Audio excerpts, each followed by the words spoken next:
वाहिगुरु जी का खालसा वाहिगुरु जी की फतेह। सुखमनी साहब की चल रही विचार में आज गुरु साहब की कृपा से, उनके आशीर्वाद से 10वीं अष्टपदी को हम सब मिलजुल कर समझने का प्रयास करेंगे। यह अष्टपदी एक ऐसी अष्टपदी है जिसमें हम अनगिनत ब्रह्मांड की सैर कराते हैं, जिसमें करोड़ों सूर्य हैं, करोड़ों चांद, धरती और तारे आदि हैं। लेकिन इसके अलावा और भी बहुत कुछ इस अष्टपदी के अंदर है। तो पहले हम इस अष्टपदी का श्लोक पढ़ेंगे और फिर अष्टपदी की विचार। तो श्लोक में गुरु साहब फरमाते हैं कि श्लोक उस्तत करह अनेक जन अंत ना पारावार, नानक रचना प्रभ रची बहुविध अनेक प्रकार। अर्थात बहुत सारे मनुष्य प्रभु की स्तुति करते रहते हैं, उसका गुणगान करते रहते हैं, परंतु परमात्मा के गुणों का कोई और शोर नहीं मिलता। वह कितना महान है, इसका अंदाजा लगा पाना बहुत कठिन है। और हे नानक, जैसे परमात्मा का अंत नहीं जाना जा सकता, ऐसे ही उसके बनाए ब्रह्मांड का भी अंत नहीं जाना जा सकता। क्योंकि हे नानक, परमात्मा ने जो ये सृष्टि रचना की है वह अनेक ही प्रकार के होने के कारण बहुत सारी विधियों से रची है। भाव एक नहीं बल्कि अनेकों तरीकों से इस जगत की रचना की है। तो संगत जी, गुरु साहब ने यहाँ उस रहस्य को खोला है जिसे हम सब जानना चाहते हैं कि इस ब्रह्मांड में क्या है, कैसे कैसे लोग हैं, कैसी कैसी धरतियां हैं, ये जगत कितना विशाल है। ऐसा बहुत कुछ गुरु साहब ने इस 10वीं अष्टपदी में बताया है, जिसके पहले ही पद में गुरु साहब फरमाते हैं कि अष्टपदी कई कोट होए पुजारी, कई कोट आचार व्यवहारी। अर्थात प्रभु के बनाए इस ब्रह्मांड में करोड़ों ही परमात्मा के भक्त हैं, पुजारी हैं, जो उसकी पूजा करते हैं, और कई करोड़ धार्मिक एवं संसारिक आचरण व्यवहार करने वाले हैं। भाव के इस जगत में उनका भी कोई अंत नहीं जो उसका नाम जपते हैं, जो रब को मानने वाले हैं। और कई कोट भय तीर्थवासी, कई कोट बन प्रमह उदासी। और कई करोड़ों इंसान तो ऐसे हैं जो तीर्थों पर रहते हैं, वहीं के वासी हो गए हैं, वहीं अपना निवास कर लिया है, उसे ही अपना घर बना लिया है। और कई करोड़ ऐसे हैं जो जगत से मुंह फेर कर जंगलों में चले जाते हैं, वे वैरागी बनकर जंगलों में निवास कर लेते हैं। इस तरह के भी बहुत सारे लोग इस जगत में हैं। इसके अलावा कई कोट वेद के श्रोते, कई कोट तपीसुर होते। कई करोड़ ऐसे इंसान भी हैं जो वेदों को सुनते हैं, जो वेदों के श्रोते हैं, सुन सुनकर अपना जीवन बदलते हैं। और कई करोड़ बड़े बड़े तपीश्वर भी हुए, तपस्वी भी हुए, जो जप करके परमात्मा को पाने का प्रयास करते हैं। तो इस तरह के भी अनेकों भक्त इस जगत में हैं। इसके अलावा कई कोट आत्म ध्यान तारा है, कई कोट कब काव्य विचार है। कब भाव कवि, काव्य भाव कविता।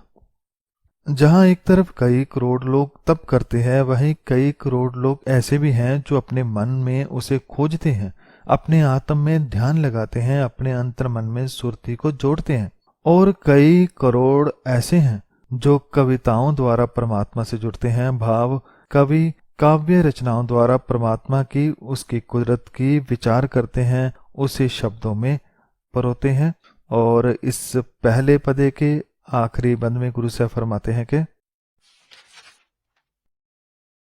कई कोट नवतन नाम त्यावै, नानक करते का अंत ना पावे। कई कोट ऐसे इंसान भी हैं जो रोज परमात्मा को नए नए नाम से याद करते हैं, रोज एक नया नाम भाव नित्य नवीन नाम का ध्यान करते रहते हैं। पर हे नानक, यदि कोई ध्यान लगाकर जप तप करके कोई उसे पा भी ले, फिर भी वह परमात्मा कितना बड़ा है, इस बात का अंदाजा नहीं लगाया जा सकता। हे नानक, उसके अंत का भेद नहीं जाना जा सकता, उसे तो केवल प्रेम किया जा सकता है, उससे तो केवल एक हुआ जा सकता है। उसकी महानता, विशालता और शोर को नहीं जाना जा सकता, क्योंकि वह तो बहुत ही विशाल है। जैसे कि अगले पद में गुरु साहब फरमाते हैं कि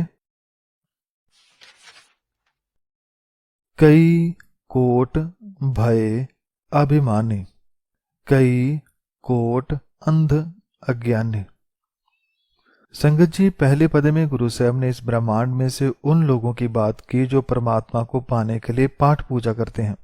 अब गुरु साहब उन लोगों की बात कर रहे हैं जो विकारों में फंसे हैं। जैसे कि गुरु साहब फरमाते हैं कि इस जगत में करोड़ों ही ऐसे लोग हैं जो अहंकार से भरे हैं, और कई करोड़ ऐसे हैं जो अज्ञानी हैं। छोटे मोटे नहीं, बल्कि अंध अज्ञानी भाव, जो बिल्कुल ही सत्य की राह को छोड़कर विकारों की दलदल में फंसे हुए हैं। और कई कोट कृपन कठोर, कई कोट अपिग आत्म निकोर। अपिग भाव जो नरम ना हो सके, जो भीगे ना। इस जगत में कई करोड़ ऐसे हैं जिन्होंने मन को पत्थर बना रखा है और मन को कंजूस बना रखा है। उन्हें किसी के दुख सुख से, जन्म मृत्यु से कोई वास्ता नहीं। और कई करोड़ ऐसे हैं जो मन से कोरे हैं, रूखे हैं। वे किसी के दुख को देखकर जरा भी दुखी नहीं होते, वे किसी की पीड़ा से जरा भी परेशान नहीं होते। उनके मन में जरा सा भी किसी के लिए प्रेम नहीं बसा। वह विकारों में फंसकर जीवन बर्बाद कर रहे हैं। उनके मनों में से इंसानियत खत्म हो चुकी है। इसके बाद गुरु साहब फरमाते हैं कि कई कोट पर दर्भ को हिरह, कई कोट पर दुखना करह। कई करोड़ लोग ऐसे हैं जो दूसरों का धन चुराने में लगे हैं, भाव जो चोरी में, लोभ में फंसे हैं। और कई करोड़ ऐसे हैं जो औरों की निंदा करते हैं। उनका सारा दिन बस दूसरों की निंदा में ही निकलता है। उनके लिए चाहे कोई कितना भी अच्छा हो, लेकिन यदि वह उसकी नजरों में सही नहीं तो वह कोई ना कोई बात ढूंढकर निंदा करनी शुरू कर ही देगा। ये निंदक का स्वभाव होता है। और कई कोट माया श्रम माह, कई कोट परदेश प्रमाह। और कई करोड़ ऐसे हैं जो केवल पैसे के पीछे ही पूरा जीवन लुटा देते हैं। अपना पूरा जीवन, पूरी मेहनत, पूरा समय केवल पैसे को देते हैं, पर वह उस असल दौलत को कमाना भूल जाते हैं जिसे प्रभु के नाम की दौलत कहते हैं। और कई करोड़ ऐसे हैं जो मन को शांत करने के लिए तरह तरह के देशों में घूम रहे हैं, भटक रहे हैं। उनकी भटकना तो तभी थम सकती है जब मन बस में आ जाए, जब मन शांत हो जाए। और किसी तरीके से भटकता मन शांत नहीं होता। तो इस पदे के आखिर में गुरु साहब फरमाते हैं कि इन सब का भी कोई दोष नहीं। जित जित लावह तित तित लगना, नानक करते की जाने करता रचना। संगत जी, इस जगत में परमात्मा ने एक बड़ा खूबसूरत खेल रचा हुआ है। जैसे हम गेम खेलते हैं तो उसमें लेवल होते हैं। हर लेवल में कुछ मुश्किलों को पार करना होता है और कुछ से बचकर आगे जाना होता है। तो जीवन के खेल में भी परमात्मा ने माया विकारों को डाला हुआ है, जिससे बचकर हमें आगे जाना होता है। पर जब हम इनमें ही फंस जाते हैं तो हम विकारी जीवन वाले बन जाते हैं। हम बहुत निचले जीवन जीने वाले हो जाते हैं। सबसे ऊपरी लेवल का जो आनंद है उसे हम कभी जान ही नहीं पाते। इसलिए गुरु साहब फरमाते हैं कि जैसे जैसे परमात्मा ने खेल रचा है, जहां जहां हमें रखा है, जहां जहां वह हमें लगाता है, वहां हम लग जाते हैं। पर संगत जी, इस खेल को, इस कुदरत को जिसे परमात्मा ने बनाया है, किसको कहाँ रखना है उसे वह खुद ही जानता है। हे नानक, करता प्रभु की सृष्टि रचना का भेद वह खुद करता प्रभु ही जानता है, कोई दूसरा नहीं जान सकता। तो इस पदे के बाद अब तीसरे पद में गुरु साहब फरमाते हैं कि कई कोट सिद्ध जति जोगी, कई कोट राजे रस भोगी। इस ब्रह्मांड में कई करोड़ सिद्ध योगी हैं जिन्होंने काम को वश में करके रखा है और कई करोड़ ऐसे राजे हैं जो केवल रसों का ही भोग करते हैं, रसों में ही जीवन को खर्च कर देते हैं। वह राजे होकर भी केवल अपना ही सुख देखते हैं, प्रजा को वह भूल ही जाते हैं। और कई कोट पंखी सर्प उपाय, कई कोट पाथर बिरख निपजाए। उपाय भाव पैदा किए, निपजाए भाव उगाए। इस जगत में परमात्मा ने कई करोड़ तरह के पंछी और सांप पैदा किए और कई करोड़ों ही पत्थर और पेड़ों को पैदा करके धरती को सुंदर बनाया। संगत जी, अनगिनत जीवों का इस धरती पर पैदा करना धरती के संतुलन को बनाए रखने के लिए था। लेकिन जैसे जैसे हम इन्हें खत्म करते जा रहे हैं, चाहे पेड़ हैं या पशु पंछी, इससे धरती का संतुलन बिगड़ रहा है, इससे धरती को नुकसान हो रहा है। तो इसके बाद गुरु साहब फरमाते हैं कि कई कोट पवन पानी बैसंतर, कई कोट देश भू मंडल। भाव हवा भी एक तरह की नहीं है, न पानी न आग। इस जगत में करोड़ों ही तरह की गैसें हैं। हवा है, अग्नि है, अनेकों ही प्रकार का पानी है, चाहे हम इस धरती की बात करें चाहे भविष्य में खोजे जाने वाली धरतियों की। और गुरु साहब फरमाते हैं कि इस ब्रह्मांड में करोड़ों ही देश हैं और उस देश को बसाने वाली करोड़ों ही धरतियां हैं और इन धरतियों को बसाने वाले करोड़ों ही ब्रह्मांड हैं। मंडल का भाव है एक ब्रह्मांड, जिसमें पूरा एक सेट धरती सूर्य और तारों का हो। तो ऐसे और भी अनेकों ही और भी मंडल हैं, ब्रह्मांड हैं। तो इसके बाद गुरु साहब फरमाते हैं कि कई कोट सस्यर सूर नक्षत्र, कई कोट देव दानव इंद्र सिर शत्र। इतना ही नहीं, इस जगत में करोड़ों ही चंद्रमा भी हैं, सूरज भी है, करोड़ों तारे भी हैं और इन धरतियों पर रहने वाले कई देव पुरुष भी हैं, कई दानव स्वभाव वाले भी हैं। पर चाहे कोई देव है या दानव, दोनों के सर पर शत्र झूल रहे हैं, क्योंकि कुछ ऐसे हैं जिन्हें लोगों ने शत्र दिया, परमात्मा ने उन्हें इस काबिल बनाया। वहीं दूसरी तरफ कुछ ऐसे भी हैं जिन्होंने छीन कर शत्र हासिल किए। गुरु साहब फरमाते हैं कि दोनों ही सभी धरतियों पर बस रहे हैं, हर जगह अच्छे और बुरे दोनों ही हैं। तो इस पदे के आखिर में गुरु साहब फरमाते हैं कि सगल समग्री अपने सूत धारै, नानक जिस जिस भावै तिस तिस निस्तारै। सूत भाव सूत्र। संग जी, चाहे कोई देव है या दानव, कोई अच्छा है या बुरा, इन सभी की एक सीमा होती है।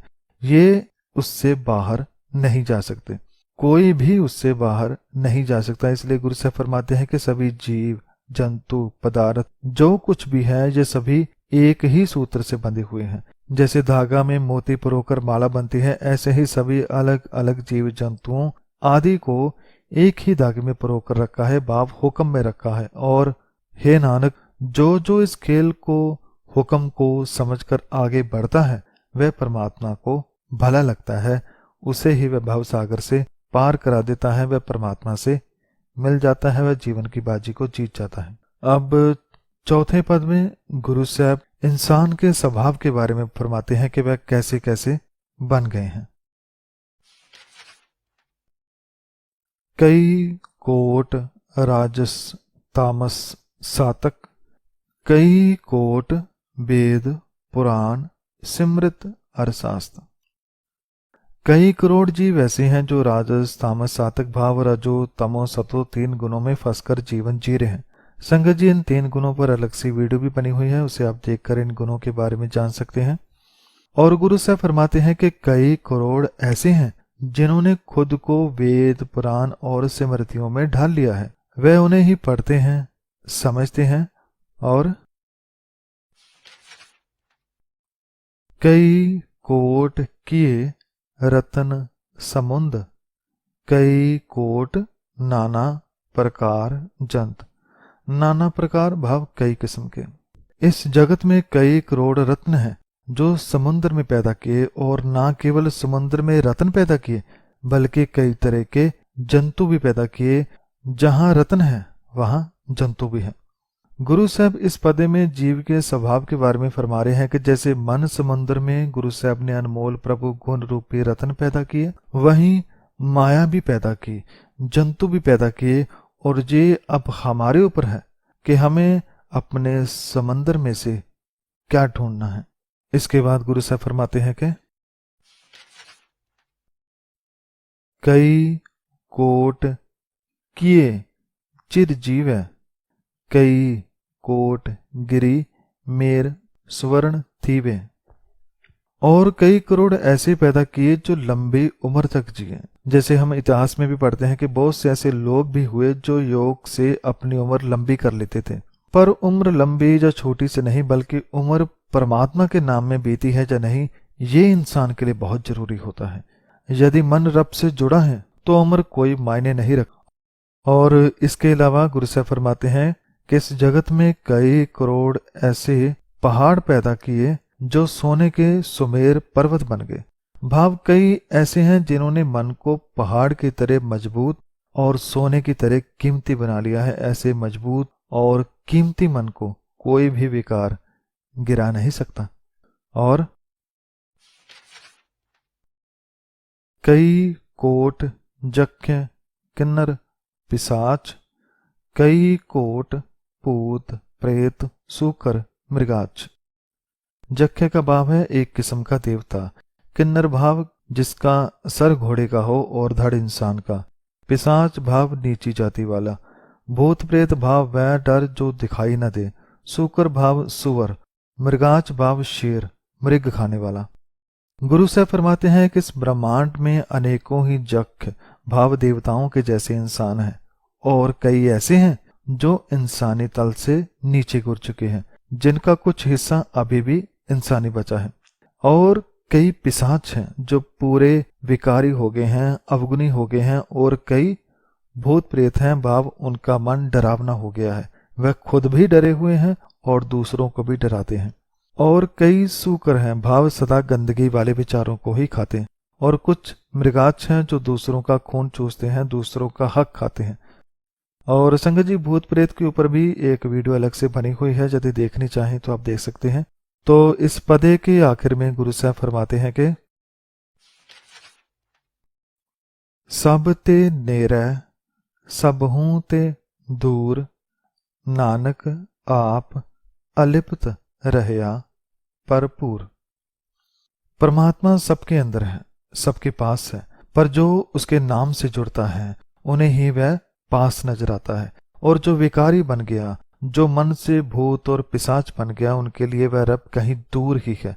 पर गुरु साहब फरमाते हैं कि चाहे कोई लाख बुरा हो फिर भी वह हर किसी में है नानक। चाहे इंसान के मन में बड़े दाग हैं, पर वह अंदर बसने वाला परमात्मा किसी भी दाग से दागी नहीं होता, क्योंकि वह अलप्त है, वह बेदाग है, वह सभी में है, वह इन सब में होकर भी निर्लिप्त रहता है, अलग रहता है जैसे कमल का फूल। तो इस पदे के बाद अब 5वें पदे में गुरु साहब इंसान के जीवन के बारे में बताते हैं कि उनकी अवस्था क्या है, कैसे वह जी रहे हैं। जैसे कि कई कोट पाताल के वासी, कई कोट नरक स्वर्ग निवासी। आकाश उसे कहते हैं जो हमारे सर के ऊपर आसमान है, और पाताल उसे कहते हैं जो हमारे पांव की तरफ भाव उल्टी दशा में आसमान है। तो गुरु साहब अवस्था की बात करते हुए फरमाते हैं कि कई करोड़ लोग पाताल के निवासी हैं, भाव कई लोग अपने मन से भी बहुत नीचे गिर चुके हैं, और कई करोड़ लोग नरक और स्वर्ग के निवासी हैं, भाव बहुत लोग दुख और सुख में जी रहे हैं। वह कभी सुखी स्वर्ग महसूस करते हैं और कभी दुखी नरक। और कई कोट जन्मह जीवह मरह, कई कोट बौ जोनी फिरह। गुरु साहब फरमाते हैं कि कई करोड़ ऐसे हैं जो हर रोज जन्मते हैं और मरते हैं, भाव व विकारी जीवन व्यतीत कर रहे हैं। कभी किसी जून में जीते हैं, कभी पशु, कभी प्रेत, और कभी अच्छे कर्म करके इंसान बन जाते हैं। लेकिन कई करोड़ ऐसे हैं जो कभी इंसान नहीं बनते। वे कभी जुल्म करके शेर बनते हैं, कभी बेकार बोलकर कौवे, कभी बुरे विकार खाकर सूअर, कभी लालच करके बंदर। ऐसे पूरा जीवन पशु आदि बनकर बिता देते हैं, पर कभी गुरु से जुड़कर अपने असली घर में वापस नहीं आते, कभी इंसान नहीं बनते। तो इसके बाद गुरु साहब अगली कुछ पंक्तियों में इंसान के रहन सहन के बारे में बताते हैं कि कई कोट बैठत ही खाह, कई कोट कालह थक पाह। अर्थात कई करोड़ ऐसे लोग हैं जो बैठकर खाते हैं, जैसे आजकल बड़े बड़े उद्योगपति बैठकर खा रहे हैं, पर उन्होंने पहले मेहनत करके किसी एक आइडिया को अपनाकर आगे बढ़े और किसी मुकाम तक पहुंचे। और कई करोड़ ऐसे हैं जो हर रोज मेहनत करते हैं, जो कमाते हैं वही खाते हैं, वह इससे आगे की कभी सोचते ही नहीं। उनकी सारी थकावट रोज की मेहनत में ही जाती है। संगत जी, हर इंसान को परमात्मा ने एक सा बनाया, वही हाथ पांव दिमाग, पर कोई उसे बहुत आगे तक ले जाता है और कोई उसका बिल्कुल ही इस्तेमाल नहीं करता। पर बात यहीं खत्म नहीं होती। गुरु साहब फरमाते हैं कि कई कोट किए तनवंत, कई कोट माया में चिंत। कई करोड़ ऐसे हैं जिनको परमात्मा ने बनाया ही धनवान है। वह मेहनत से नहीं बल्कि धनवान घर में ही पैदा हुए। और कई करोड़ ऐसे हैं जो बड़ा होने के बारे में दिन रात सोचते रहते हैं। बड़े होने की चिंता उन्हें हरदम लगी रहती है। वह हर उल्टा सीधा तरीका अपनाकर जल्दी से जल्दी अमीर होना चाहते हैं। संगत जी, इस बात को समझना होगा कि चाहे कोई अमीर के घर में पैदा हुआ या कोई गरीब या कोई थोड़े पैसे वाला, हर एक को चाहे बाहर से धन मिला है या नहीं, पर सबको अंदर बराबर का धन मिला है, परमात्मा मिला है। लेकिन ऐसे बहुत कम होते हैं जो मन से धनवान बन पाते हैं। ऐसे बहुत कम होते हैं जो मन की अमीरी को हासिल कर पाते हैं। और जो मन की अमीरी को हासिल कर लेते हैं तो बड़े बड़े लोग भी उसके पांव में आकर गिर जाते हैं। इतनी शक्ति होती है मन की अमीरी में, परमात्मा से जुड़ने में। इसलिए संगत जी, जहां हम सुबह शाम बाहर से अमीर होने का प्रयास करते हैं, उससे कई गुना थोड़ा समय भी खुद को, मन को अमीर बनाने में लगाएं तो हमारा जीवन सुधर सकता है। जैसे कि गुरु साहब फरमाते हैं कि जह जह पाणा तह तह राखे, नानक सब किछ प्रभ कै हाथे। अर्थात शारीरिक तौर पर जहां जहां जिसे रखना है वही परमात्मा रखता है।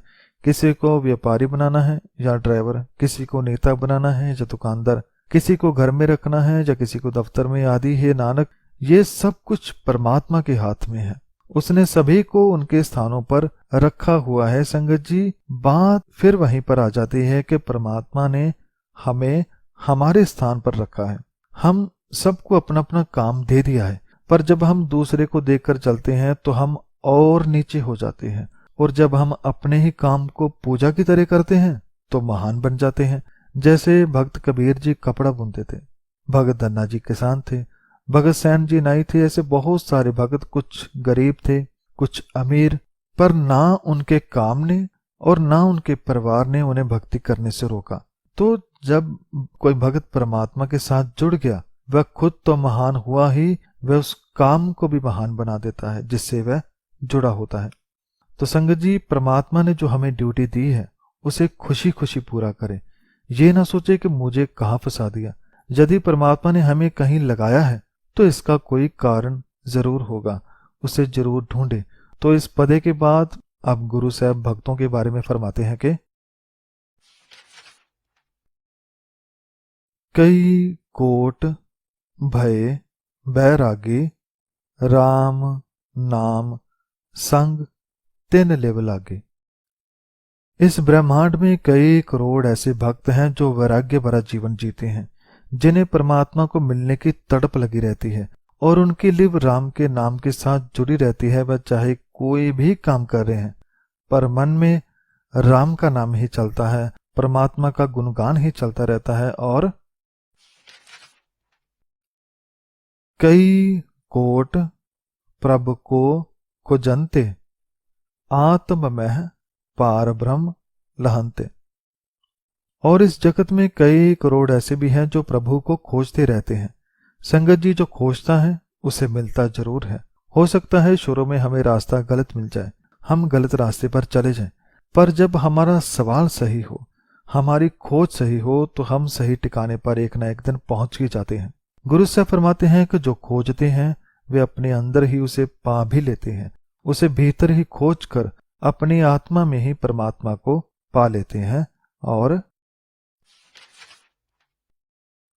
कई कोट दर्शन प्रभ प्यास, तिन को मिल्यो प्रभ अविनाश। और कई करोड़ ऐसे भक्त हैं जिन्हें प्रभु की एक झलक की प्यास है। वे उनके दर्शनों के लिए दिन रात तड़पते हैं। जिनकी प्यास सही हो, सच्ची हो, उन्हें वह परमात्मा अविनाशी मिल जाता है। उनके दर्शनों की प्यास को प्रभु उन्हें दर्शन देकर उन्हीं के मन में मिलकर उस प्यास को बुझा देता है। कई कोट मांगह सतसंग, पार ब्रह्म तिन लागा रंग।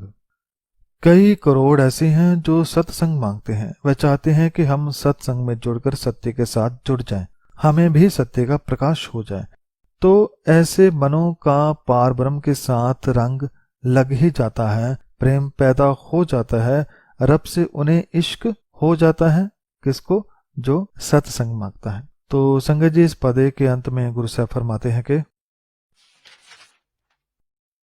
जिन को होए आप सो प्रसन्न, नानक ते जन सदा तन तन। हे नानक, जिन पर वह प्रभु खुद प्रसन्न हो जाता है, जिनकी भक्ति व प्रेम से मालिक खुश हो जाता है, हे नानक, ऐसे भगत जन सदा धन्य हैं। ऐसे जन को ही बड़े भाग्य वाला कहा जाता है। तो इस पदे के बाद अब गुरु साहब 7वें पद में इस जगत रचना के बारे में फरमाते हैं कि कई कोट खानी और खंड, कई कोट आकाश ब्रह्मांड। खानी का भाव 4 तरीकों से पैदा होने वाले जीव, खंड भाव धरती के 9 खंड। गुरु साहब फरमाते हैं कि इन खंडों में खानियों द्वारा करोड़ों ही जीव पैदा हो रहे हैं, और ये केवल इस धरती पर नहीं। गुरु साहब फरमाते हैं कि कई करोड़ आकाश, धरतियों और ब्रह्मांड पर पैदा हो रहे हैं। जैसे कि कई कोट होए अवतार, कई जुगत के 9 विस्तार। इस जगत रचना में परमात्मा ने कई करोड़ अवतार पैदा किए हैं, और इस जगत की रचना किसी एक तरीके से नहीं बल्कि कई तरीकों से परमात्मा ने की है। इस जगत की रचना परमात्मा ने बहुत सारे तरीकों से, बड़ी ही युक्तियों से की है, जिसे अभी विज्ञानों को खोजना बाकी है कि इस सृष्टि की रचना को एक तरह से नहीं बल्कि कई प्रकार से पैदा किया गया है। इससे भी बड़ी एक और बात गुरु से फरमाते हैं कि कई बार पसरियों पासार, सदा सदा एक अंकार। अर्थात ये जगत रचना, ये ब्रह्मांड पहली बार नहीं बना। ऐसा परमात्मा ने पहले भी कई बार बनाया, कई बार इसको बनाया और पासार भाव इसका प्रसार भी किया, इससे बढ़ाया भी, और परमात्मा फिर इसे खुद में समेट भी लेता है। भाव ये जगत पहले भी कई बार बना है और कई बार इसका अंत भी हुआ। ये सिमट कर फिर एक हो जाता है, एक अंकार में समा जाता है। कई कोट कीने वो पांत, प्रभ ते होए प्रभ माह समात। और इस ब्रह्मांड में केवल 84 लाख तरह के जीव ही नहीं बल्कि करोड़ों ही तरह के जीव हैं। भांति भांति के जीव परमात्मा ने जगत में पैदा किए हैं, जो प्रभु से ही पैदा होते हैं और फिर उसी में समा भी जाते हैं, उसी में लीन हो जाते हैं। संगत जी, जो कुछ पैदा हुआ है उसने फिर एक न एक दिन सिमटकर उसी एक में समा जाना है। ये कब होना है, कैसे होना है, इसका केवल अंदाजा लगाया जा सकता है, पर पूरी तरह से जान पाना बहुत कठिन है, क्योंकि ये सृष्टि बहुत ही विशाल है। गुरु साहब इस पदे के अंत में फरमाते हैं कि ता का अंत ना जाने कोई, आपे आप नानक प्रभु स्वयं। जिसने अनंत जगत बना दिए उस प्रभु का अंत जाना नहीं जा सकता। हे नानक, वह प्रभु खुद ही एक है और खुद ही अनेक है। वह खुद ही हर जगह बिखर जाता है और हर किसी में वह एक समा जाता है। और जब वह फिर से सब कुछ समेटता है तो फिर भी वह एक ही रहता है। उस एक के सिवा यहाँ और कुछ नहीं है। वह ही हर जगह खुद ही है, आप ही आप है। तो अंत वाले पद में गुरु साहब उन भक्तों के बारे में फरमाते हैं जो इस पूरे ज्ञान को जान गए हैं। गुरु साहब फरमाते हैं कि कई कोट पार ब्रह्म के दास, तिन होवत आत्म प्रकाश। इस जगत रचना में कई करोड़ पार ब्रह्म के दास हैं, बहुत सारे सेवक हैं, भक्त हैं, पर असल भक्त कौन है? गुरु साहब फरमाते हैं कि जिनके मन में, आत्मा में परमात्मा का प्रकाश हो जाता है, जिसके बोल और मन दोनों में एक ही परमात्मा की बात हो, वही सच्चा दास है। कई कोट तत् के बेते, सदा निहार है एक को नेत्र। तत्भाव असलियत, बेते भाव जानने वाला। गुरु साहब फरमाते हैं कि वैसे तो इस जगत में कई करोड़ परमात्मा की असलियत के बारे में जानने वाले हैं, बहुत सारे पढ़ने वाले हैं, बहुत से मानने वाले हैं, पर असल में वह ज्ञानवान है जिसने इस असलियत को, परमात्मा को हर तरफ देख लिया है। केवल जानने या मानने से नहीं बल्कि उसे देख लेने वाला ही असल ज्ञानवान है, उसे पा लेने वाला ही असल ज्ञानवान है। कई कोट नाम रस पीवह, अमर भय सद सद ही जीवह। ऐसे कई करोड़ लोग हैं जो रोज परमात्मा के नाम का रस पीते हैं, रोज कितना सिमरन करते हैं, पर असल में रस उसी ने पिया है जिसने रस पीने के बाद बुराई छोड़ दी हो, जिसका जन्म मरण भाव, जिसका रोज रोज का मरना छूट गया है, जो सदा ही जीवित है, सुचेत है, जो परमात्मा के नाम में सदा जागा हुआ रहता है। असल में उसी ने परमात्मा के नाम के रस का आनंद लिया है। कई कोट नाम गुण गावह, आत्म रस सुख सहज समावह। कहने को तो कई करोड़ ऐसे हैं जो प्रभु के नाम के गुण गाते हैं, गुणों में जीते हैं, गुणों की बात करते हैं, पर असल में जो प्रभु गुणों के रस को आत्मा में बसाकर खुद को सहज अवस्था में ले आए हैं, जो अडोल हो गए हैं, जो किसी विकार के कारण जरा सा भी डगमगाते नहीं, उन्होंने ही असल में प्रभु गुणों को गाया है, गुणगान किया है। तो इस अष्टपदी के अंत में गुरु साहब फरमाते हैं कि अपने जन को सांस सांस समारे, नानक ओए परमेश्वर के प्यारे। गुरु साहब फरमाते हैं कि जब भक्त पूर्ण तौर पर परमात्मा से एक हो जाता है तो परमात्मा भी दम दम भाव हर दम उसे संभालता है, उसके मन को डगमगाने नहीं देता, उसे खुद से जोड़ कर रखता है। हे नानक, जिन्हें वह खुद संभालता है वही परमेश्वर के प्यारे हैं। कहने मात्र से कोई परमात्मा का प्यारा नहीं बनता, उसके लिए उसके हुक्म को मानना पड़ता है, जिस तरफ बहाकर ले जाए उस तरफ जाना पड़ता है। तो हमें ऐसे ईश्वर के प्यारे बनना है। तो संगत जी, ये थी 10वीं अष्टपदी की विचार। इस अष्टपदी में गुरु साहब ने इस धरती से लेकर पूरे जगत की बात की, एक विकारी मन से लेकर परमात्मा से जुड़ चुके मन की बात की। ऐसे लगा जैसे गुरु साहब ने पूरे ब्रह्मांड की सैर इस एक अष्टपदी में करवा दी हो, जहां अनेकों धरतियां हैं, अनेकों सूर्य और तारे हैं, जहां अनेकों उसके भक्त हैं, प्यारे हैं, और जहां कहीं भी जाओ वहां परमात्मा हाजिर है। वह हर जगह है, जगत की शुरुआत से अंत तक, पर जिसने इसको बनाया है उसका अंत नहीं है, न आद है न अंत है। परमात्मा सदा से है और सदा रहेगा। तो संगत जी, इसके बाद अगले वीडियो में 11वीं अष्टपदी के विचार गुरु साहब की कृपा से समझने का प्रयास मिलजुल कर करेंगे। अंत में गुरु साहब श्री गुरु ग्रंथ साहब जी को कोटि कोटि नमन है, और आप सभी का भी धन्यवाद इस वीडियो को सुनने के लिए। वाहिगुरु जी का खालसा, वाहिगुरु जी की फतेह।